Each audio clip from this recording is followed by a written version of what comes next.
Hello my dear friends, welcome back to my channel. Let's make food simple. പുതിയൊരു വ്ളോഗിലേക്ക് എല്ലാവർക്കും സ്വാഗതം.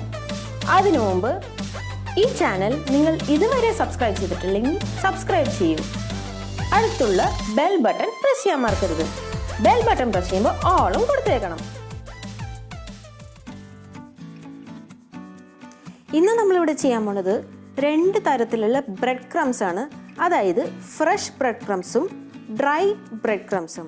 ഇതുപോലെ നിങ്ങൾ ബ്രെഡ് ക്രംസ് ഉണ്ടാക്കി വെച്ചാൽ നിങ്ങൾക്ക് എപ്പോഴെങ്കിലും സ്നാക്സ് ഉണ്ടാക്കണം തോന്നിക്കഴിഞ്ഞാൽ നിങ്ങൾക്ക് പെട്ടെന്ന് തന്നെ ആ സ്നാക്സ് തയ്യാറാക്കിയെടുക്കാം.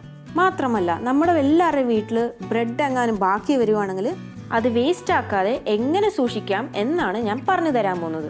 അപ്പോൾ നമുക്ക് റെസിപ്പിയിലോട്ട് കിടക്കാം. ഞാനിവിടെ ആദ്യം ചെയ്യാൻ പോകുന്നത് ഫ്രഷ് ബ്രെഡ് ക്രംസ് ആണ്. അതിനുവേണ്ടി ഞാനിവിടെ കുറച്ച് ബ്രെഡ്സിൻ്റെ സൈഡ്സും ഒരു സ്ലൈസ് ബ്രെഡും എടുത്ത് വെച്ചിട്ടുണ്ട്. ഇത് നമ്മൾ സാധാരണ ചെയ്യണ പോലെ തന്നെ കൈ കൊണ്ട് തന്നെ ബ്രെഡെല്ലാം മുറിച്ചിടുവാണ്. എന്നിട്ട് നമ്മളിതെല്ലാം ഒരു ഡ്രൈ ആയിട്ടുള്ള മിക്സി ജാറ് ഉപയോഗിച്ച് പൊടിച്ചെടുക്കണം. ഇതിൻ്റെ അകത്ത് പ്രത്യേകം ശ്രദ്ധിക്കേണ്ട ഒരു കാര്യം എന്ന് വെച്ചാൽ നമ്മുടെ മിക്സി ജാർ എപ്പോഴും ഡ്രൈ ആയിരിക്കണം, എന്നാലേ നമുക്ക് കറക്റ്റായിട്ടുള്ള ബ്രെഡ് ക്രംസ് കിട്ടുള്ളൂ. അപ്പോൾ ഞാൻ ഇനി ഇത് പൊടിച്ചിട്ട് കാണിച്ചു തരാം. ഇപ്പോൾ നോക്കിക്കോളൂ, നമ്മുടെ ബ്രെഡ് ക്രംസ് ഇവിടെ തയ്യാറായി കഴിഞ്ഞു. ഇനി ഞാനിത് പ്ലേറ്റിലോട്ട് മാറ്റി കാണിക്കാം. ഇങ്ങനെ നിങ്ങൾ ഫ്രഷ് ബ്രെഡ് ക്രംസ് തയ്യാറാക്കി വെച്ച് കഴിഞ്ഞാൽ 3 തൊട്ട് 4 ദിവസം വരെ ഫ്രിഡ്ജിൽ സൂക്ഷിക്കാൻ കഴിയും. ഡീപ് ഫ്രീസറിൽ 1 മാസം വരെ. ഇനി അടുത്തതായിട്ട് നമ്മൾ ചെയ്യാൻ പോകുന്നത് ഡ്രൈ ബ്രെഡ് ക്രംസ് ആണ്. അതിനുവേണ്ടി ഞാനിവിടെ ഒരു 3 സ്ലൈസ് ബ്രെഡ് എടുത്തിട്ടുണ്ട്. ഇനി നമുക്കിത് ടോസ്റ്റ് ചെയ്തെടുക്കണം. ബ്രെഡ് നമുക്ക് 2 രീതിയിൽ ടോസ്റ്റ് ചെയ്തെടുക്കാൻ കഴിയും.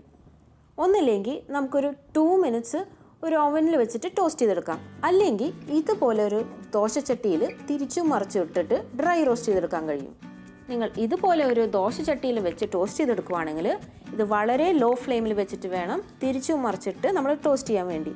അല്ലെങ്കിൽ നമുക്ക് പെട്ടെന്ന് അത് കരിഞ്ഞു പോവും, അങ്ങനത്തെ കുറച്ച് പ്രശ്നങ്ങളുണ്ടാവും. അപ്പോൾ അതിന് വേണ്ടിയാണ് ലോ ഫ്ലെയിമിൽ വെച്ചതിന് ശേഷം ഇത് നല്ല ക്രിസ്പി ആയിട്ട് വരും, നമ്മൾ റസ്ക് പോലൊക്കെ വരും. അപ്പോൾ അതുവരെ നമുക്ക് ടോസ്റ്റ് ചെയ്യാൻ വേണ്ടി വെയിറ്റ് ചെയ്യാം.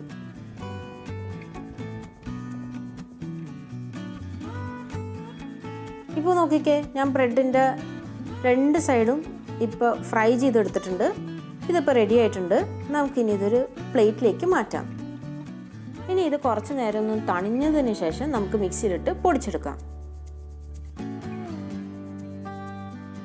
ഇപ്പോൾ തയ്യാറാക്കി വെച്ചിരിക്കുന്ന ബ്രെഡ് ചൂടാറി വന്നിട്ടുണ്ട്. നമുക്കിനി ഇത് മിക്സിയിലിട്ട് പൊടിച്ചെടുക്കണം. ബ്രെഡ് നിങ്ങൾ ലോ ഫ്ലെയിമിലിട്ട് തയ്യാറാക്കി എടുത്തു കഴിഞ്ഞാൽ ഇതുപോലെ ക്രിസ്പി ആയിട്ട് റെഡിയാക്കി എടുക്കാൻ പറ്റും. നിങ്ങൾ ഇതുപോലെ ബ്രെഡ് ക്രംസ് തയ്യാറാക്കി വെച്ച് കഴിഞ്ഞാൽ നിങ്ങൾക്കിത് പല രീതിയിലും ഉപകരിക്കും. അതായത് നിങ്ങൾ സ്നാക്സ് ഒക്കെ തയ്യാറാക്കുമ്പോൾ ഇതൊരു കോട്ടിംഗ് ആയിട്ട് കൊടുത്താൽ നല്ല ക്രിസ്പി ആയിട്ട് ആ സ്നാക്ക് കിട്ടും. പിന്നെ നമ്മൾ സൂപ്പൊക്കെ തയ്യാറാക്കുമ്പോൾ ഇത് കുറച്ച് ഇട്ട് കൊടുത്തു കഴിഞ്ഞാൽ നമ്മുടെ സൂപ്പൊക്കെ നല്ല തിക്കായിട്ട് കിട്ടും. അപ്പോൾ ഈ ഒരു റെസിപ്പി നിങ്ങൾക്ക് കണ്ടപ്പോൾ മനസ്സിലായില്ലേ? ബ്രെഡൊന്നും ആരും വെറുതെ കളയേണ്ട ആവശ്യമില്ല. ഇതുപോലെ നിങ്ങൾ ചെയ്തെടുത്ത് കഴിഞ്ഞാൽ നിങ്ങൾക്ക് ഇനിയും കുറച്ച് നാളും കൂടി ഇത് സൂക്ഷിക്കാൻ പറ്റും. മാത്രമല്ല നമ്മൾ ഇതുപോലെ ബ്രെഡ് തയ്യാറാക്കി എടുത്ത് വെച്ച് കഴിഞ്ഞാൽ നമുക്ക് എന്തെങ്കിലും സ്നാക്സ് ഉണ്ടാക്കണം തോന്നിക്കഴിഞ്ഞാൽ പെട്ടെന്ന് തന്നെ ആ സ്നാക്ക് റെഡിയാക്കി എടുക്കാൻ കഴിയും. അപ്പോൾ എന്തായാലും ഞാനിത് പൊടിച്ചുകൊണ്ട് വരട്ടെ. ഇപ്പോൾ നോക്കിക്കേ, നമ്മുടെ ബ്രെഡ് ക്രംസ് ഒക്കെ ഞാൻ പൊടിച്ച് വെച്ചിട്ടുണ്ട്. ഇനി ഇതും ഞാനൊരു പ്ലേറ്റിലേക്ക് മാറ്റി കാണിക്കാം. കണ്ടോ, ഇപ്പോൾ നമ്മുടെ ഡ്രൈ ബ്രെഡ് ക്രംസും ഇവിടെ തയ്യാറായി കഴിഞ്ഞു. ഈ ഒരു രീതിയിൽ നമ്മൾ ബ്രെഡ് ക്രംസ് തയ്യാറാക്കുവാണെങ്കിൽ 1 മാസം വരെ ഫ്രിഡ്ജിൽ സൂക്ഷിക്കാൻ കഴിയും. ഡീപ് ഫ്രീസറിലാണെങ്കിൽ ഒരു 3 മാസം വരെ കേടുകൂടാതെ സൂക്ഷിക്കാൻ കഴിയും. ഈ ഒരു റെസിപ്പി നിങ്ങൾക്ക് കണ്ടപ്പോൾ മനസ്സിലല്ലേ നിങ്ങൾക്ക് ഇത്രയും പെട്ടെന്നാണ് ഒരു ബ്രെഡ് ക്രംസ് വീട്ടിൽ തന്നെ തയ്യാറാക്കാൻ പറ്റുന്നത്. അപ്പോൾ എല്ലാവരും തീർച്ചയായിട്ടും ട്രൈ ചെയ്യൂ. ട്രൈ ചെയ്തതിന് ശേഷം എന്നെ ഫീഡ്ബാക്ക് അറിയിക്കൂ. അടുത്ത ഒരു റെസിപ്പിയുമായി ഞാൻ വരുന്നവരെ സൈൻ ഓഫ് ഫ്രം സ്വപ്ന.